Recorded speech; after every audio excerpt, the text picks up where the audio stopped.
नागवती वियोग वर्णन की दूसरी सुक्ति है। देखिए क्या कह रहा है।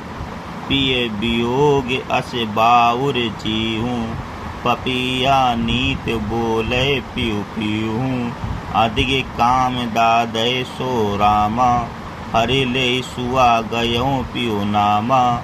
गिरय बान तस लाग न डोली, रखत पसीज भींज गई चोली। सूका हिया हार भा भारी, हरे हरे प्राण तजई सब नारी। खन एक आव पेट मह सासा, खनई जाय जीव होई निराशा। पवन डुलावई सोचई सींचई चोला, पहिर एक समुझई मुख बोला। प्राण पयान होत को राखा, को सुनाओ पीतम कै फाका।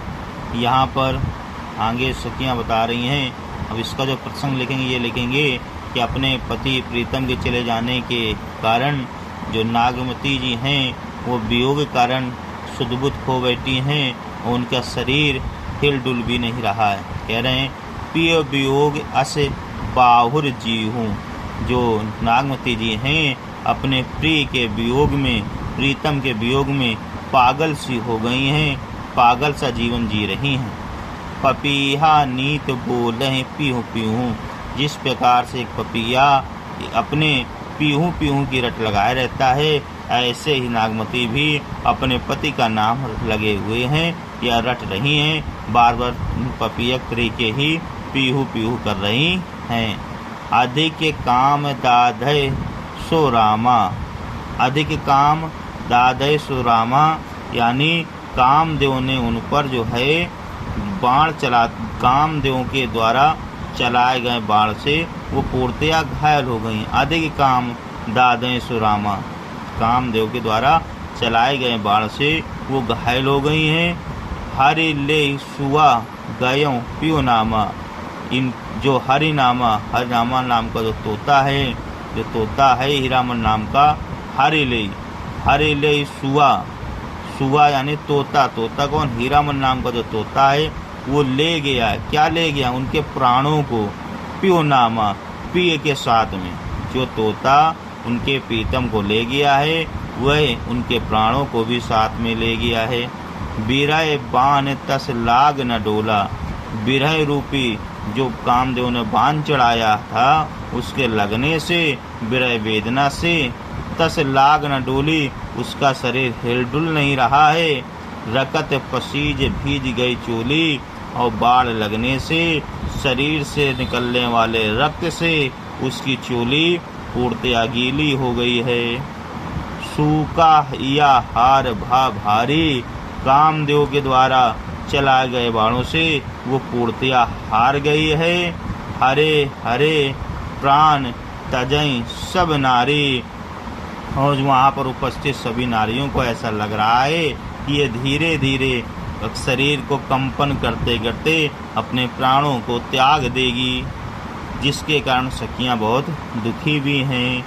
खन एक आओ पेट मह सासा। कभी कभी पेट ऊपर नीचे होता है, यानी कभी कभी अचानक कुछ क्षण में सांस लेने के कारण उनके उदर में यानी पेट में कंपन होता है, यानी केव में पेट ऊपर नीचे होता है। खाना जाए जीव होई निराशा। और कभी वो सांस छोड़ देती हैं, सांस नहीं चलती है, जिसके कारण सखियों को बहुत ही निराशा हाथ लग रही है, वह निराश हो जाती हैं। पवन डुलावई सींचई चोला।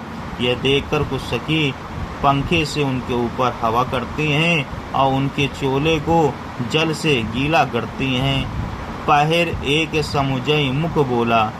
तब जाकर के एक पैर के बाद कहीं नागमती को होश आता है और वह मुख से बोलती हैं। क्या बोलती हैं? प्राण पयान होत को राखा। अरे मेरे प्राणों को किसने बचाया है? को सुनाओ प्रीतम कह भाका।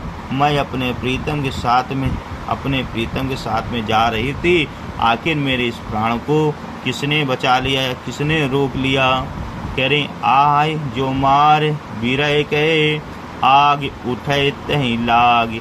कह रहे नागमती के द्वारा विरह रूपी दुख के कारण निकलने वाली मुंह के श्वास से आह से आग की लपटें उठ रही हैं। उस आग के लपटों में हंस जो रहा शरीर में पंख जरागा भागी।